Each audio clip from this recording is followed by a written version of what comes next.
Cuando la gente piensa en descubrir un elemento nuevo, imagina un momento, un instante de iluminación, una reacción dramática en un tubo de vidrio, algo que cambia de color, que brilla, que explota suavemente y te dice, aquí estoy. El científico se pone de pie, anota algo en su cuaderno. El mundo cambia.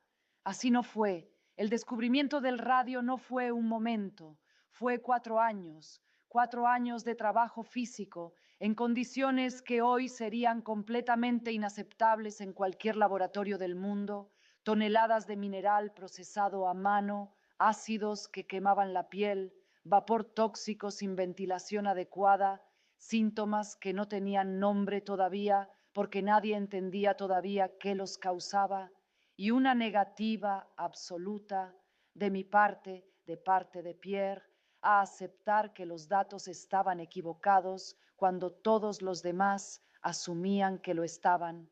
El radio no quería ser encontrado y la única razón por la que lo encontramos es que nosotros tampoco queríamos parar. Déjame llevarte al principio real, no a la versión del libro de texto. Estoy trabajando con pechblenda, un mineral de uranio, oscuro, pesado, sin nada de especial a primera vista. Lo que estoy midiendo es su radiactividad, cuánta radiación emite, usando un electrómetro que Pierre y yo habíamos construido y calibrado con cuidado, y los números no cuadran. La pechblenda emite más radiación de la que el uranio solo puede producir, no enormemente más, no una diferencia que salte a la vista sin instrumentos, pero más, una discrepancia consistente, reproducible, que no desaparece cuando repito la medición, que no desaparece cuando recalibro el instrumento, que no desaparece cuando cambio la muestra. La discrepancia está ahí, siempre, cada vez. La respuesta fácil, la respuesta que cualquier persona razonable consideraría primero, es que hay un error, que los instrumentos fallan, que hay alguna variable no controlada que estoy pasando por alto. Recalibras, repites. Buscas dónde te equivocaste. Mis instrumentos no fallaban. Los había construido yo misma, con Pierre, con la precisión suficiente para confiar en ellos completamente. Los datos eran correctos.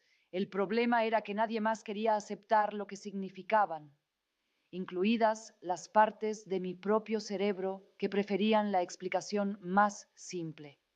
Pero los datos no cambian según lo que queremos que signifiquen. Son lo que son. Y lo que esos datos decían era esto. Hay algo más dentro de ese mineral, algo que emite radiación, algo que no es uranio, que no es ningún otro elemento conocido, algo sin nombre, sin lugar en la tabla periódica de Mendeleev, algo que, si los números son correctos, nadie ha descrito todavía. Esa es la hipótesis que nadie quería hacer, porque una hipótesis así requiere evidencia extraordinaria, y conseguir esa evidencia, eso es lo que tomó 4 años. La lógica del método era elegante en teoría, difícil casi más allá de lo razonable en práctica. Si hay un elemento desconocido en la pechblenda, tiene propiedades químicas específicas, propiedades que lo distinguen de los otros elementos presentes en el mineral. No podemos verlo, no podemos pesarlo directamente, pero podemos usar la química para separarlo de todo lo demás. La separación química fraccionada. El proceso funciona así. Disuelves el mineral en ácido, luego provocas reacciones que hacen que diferentes elementos precipiten, que se solidifiquen y caigan al fondo de la solución en diferentes condiciones. Temperatura diferente, concentración diferente, reactivo diferente. Cada vez que algo precipita, lo separas, mides la radiactividad de cada fracción. La radiactividad es la brújula. No podíamos ver el elemento, no podíamos pesarlo, no podíamos detectarlo con luz. Solo podíamos seguir dónde se concentraba la radiación, en qué fracción se acumulaba la señal. Como si estuvieras cazando algo completamente invisible en una habitación oscura, usando como única pista el calor que emite su cuerpo, sin poder verlos, sin poder tocarlos, solo sintiendo en qué dirección el aire es más cálido. Esa era la técnica y funcionaba. En principio, el problema que nadie anticipa hasta que lo vives es la escala. La concentración del elemento desconocido en la pechblenda era extraordinariamente baja. Procesar kilogramos producía trazas, trazas tan pequeñas que no podías medir su masa atómica, no podías caracterizar sus propiedades con la precisión que una publicación científica requiere, no podías demostrar de manera irrefutable que era un elemento nuevo y no una contaminación o un error metodológico. Para obtener algo medible, algo real, necesitábamos toneladas. Déjame decirte lo que eso significó en términos físicos concretos. La pechblenda venía de Joachimsthal, una ciudad minera en lo que hoy es la República Checa. Las minas extraían el uranio y desechaban el resto del mineral como residuo. Ese residuo era exactamente lo que necesitábamos, la mayor parte del uranio ya extraído, pero con trazas del elemento desconocido todavía presentes. El gobierno austriaco, después de negociaciones, nos cedió toneladas de ese residuo, toneladas de material que llegaron en costales, grandes, pesados, llenos de polvo mineral, al patio de un cobertizo en París que la universidad nos había asignado como laboratorio, el cobertizo. Necesito que te imagines este lugar con precisión porque es parte de la historia y casi nadie lo cuenta honestamente. Sin calefacción adecuada, en invierno hacía frío dentro, sin ventilación diseñada para trabajo con ácidos. El vapor de los procesos químicos se acumulaba, con piso de tierra, con goteras en el techo cuando llovía.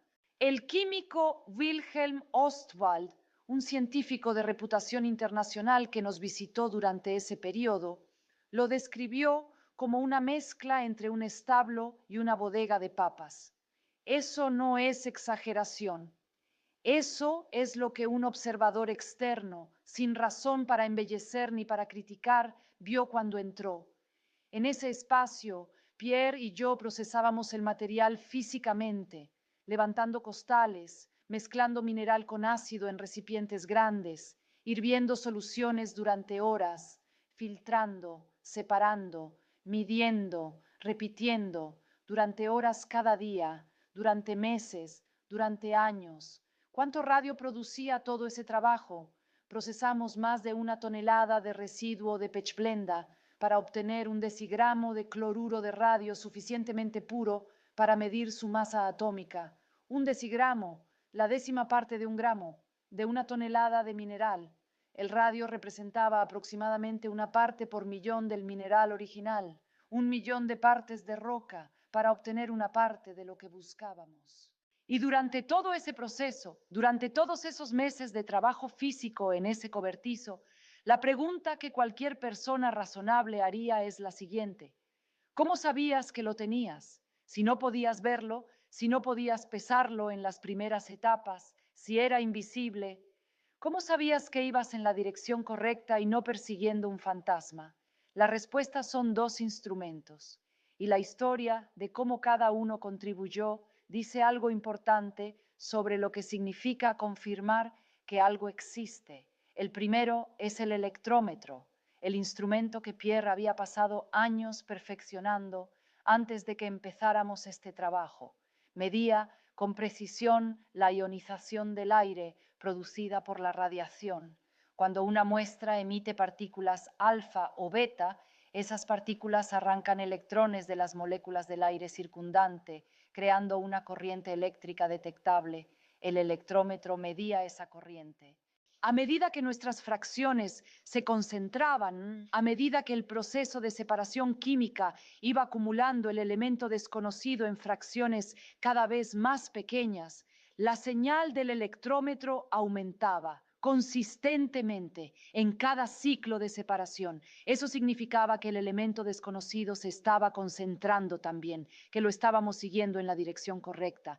Pero el electrómetro solo demostraba que algo radiactivo se estaba concentrando, no demostraba que ese algo fuera un elemento nuevo.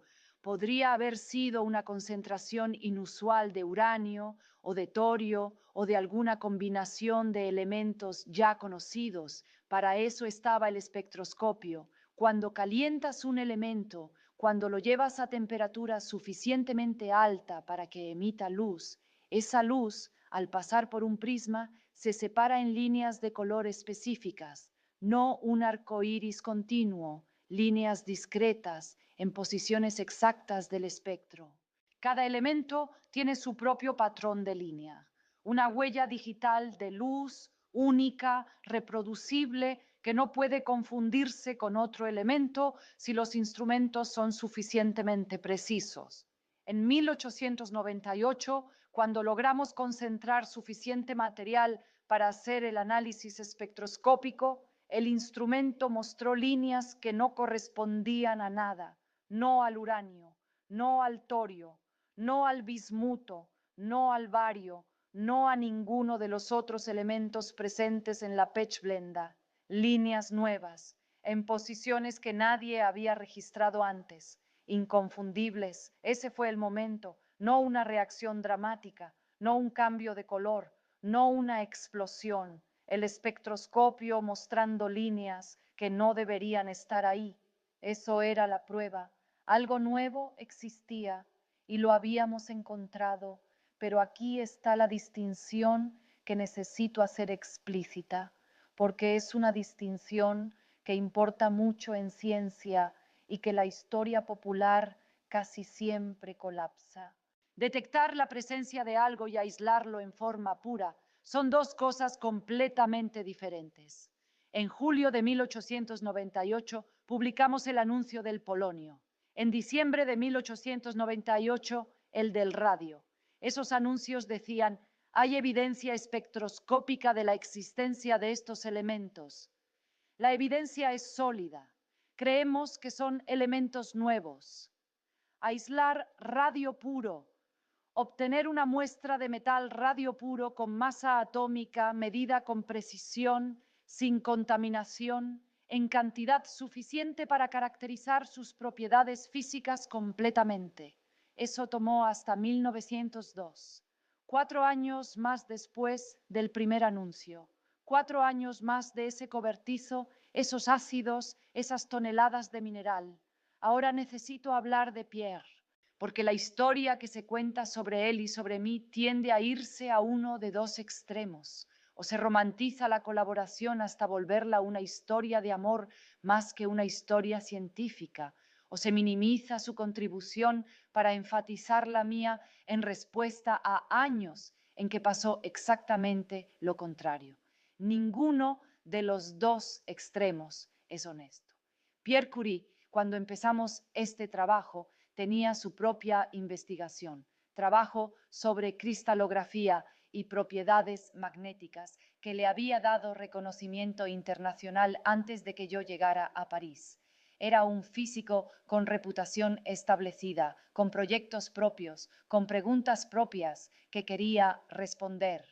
Cuando los datos sobre la pechblenda empezaron a señalar algo potencialmente enorme, cuando quedó claro que esto podía ser un descubrimiento de primer orden, Pierre tomó una decisión que no era obvia ni obligatoria. Abandonó su propia investigación completamente para unirse a este trabajo, no como asistente, no como apoyo logístico, como colaborador pleno. La división del trabajo no era jerárquica, no había un jefe y un subordinado. Pierre desarrollaba y perfeccionaba los instrumentos de medición. Yo diseñaba y ejecutaba las separaciones químicas.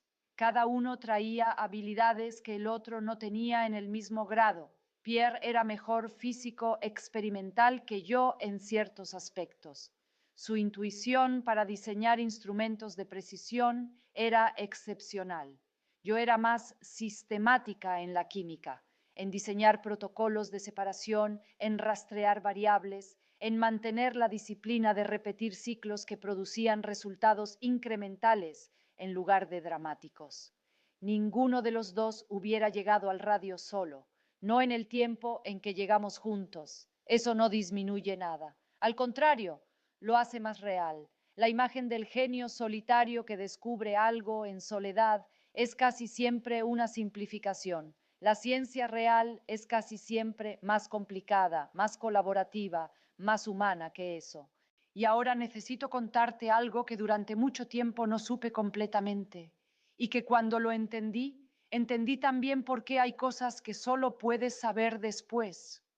Mis manos durante esos años tenían heridas crónicas, no heridas que sanaban y listo, heridas que no sanaban como debían, que volvían, que dolían de una manera que el descanso no resolvía. El olor constante a productos químicos en el cobertizo, una fatiga que no desaparecía con dormir, síntomas que en ese momento no tenían nombre, no tenían diagnóstico, no tenían ningún marco para entenderlos. Nadie sabía todavía que la radiación ionizante dañaba el tejido biológico de manera acumulativa, la física de cómo las partículas alfa y beta interactúan con el ADN. Eso era completamente desconocido, no existía como concepto. No podíamos protegernos de algo cuyo mecanismo de daño no entendíamos todavía. No estábamos siendo descuidados. Estábamos siendo exactamente tan cuidadosos como el conocimiento disponible nos permitía ser. El problema era que el conocimiento disponible era insuficiente y no había manera de saber eso desde adentro. Nunca hay manera de saber desde adentro qué es lo que todavía no sabes. Eso no es argumento para no explorar.